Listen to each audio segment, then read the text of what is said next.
আচ্ছা, মোমো খেতে কার না ভালো লাগে বলো, কিন্তু ওই যে দোকানের মোমো 5 পিস কোথাও বা 6 পিস, তাও আবার 60 টাকার প্লেট।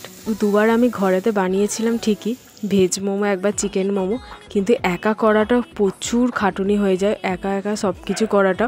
এখন যেহেতু আমি আমাদের এইখানে আছি আগের বাড়িতে, আর আজকে পিউ দিদি বললো যে তাহলে মোমো বানানো যাক, দুজনে মিলে হাতে হাতেই সব কিছু করেছি, তো কাজটা বেশিটাও কঠিন মনে হয়নি। তো আজকে আর পিউ দিদির হাতের বানানো মোমো খাবো, দেখবো যে কেমন খেতে। আর মোমো তো সবারই ফেভারিট বলতে গেলে, আর আমার কাজ ফাজ করতে করতে এখানে কুট্টুসের সাথেও একটু মজা করা হচ্ছিল। কুট্টুসের মিষ্টি মিষ্টি কথাগুলো তোমরা খালি একবার শোনো।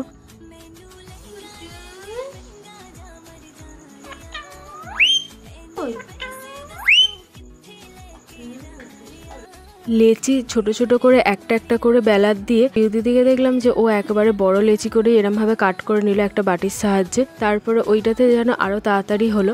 তো এখানে নিজের মন পছন্দ করে দুজনে মিলে মোমোর নিজের পছন্দ মতন শেপ দিচ্ছিলাম। তো এখানে ও করছে, আমি করছি, তো হাতে হাতে করেছি, বেশি সময়ও লাগে না আর বেশি দেরিও হয় না, কিছুই না, তাড়াতাড়ি হয়ে গেছিলো।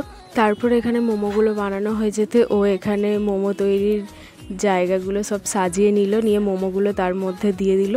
তো ওপর দিয়ে ও একটু বাটার ব্রাশ করে দিয়েছিল।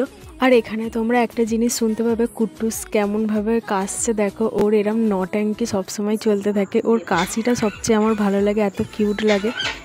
কিন্তু যেই ক্যামেরাটা ওর সামনে নিয়ে যাব তো অমনি চুপ হয়ে যাবে, ও আর সেই সময় আর কিছু করবে না। কিন্তু যখন ওর কাছ দিয়ে সবাই সরে যাব সেই সময় ও এই জিনিসগুলো করে।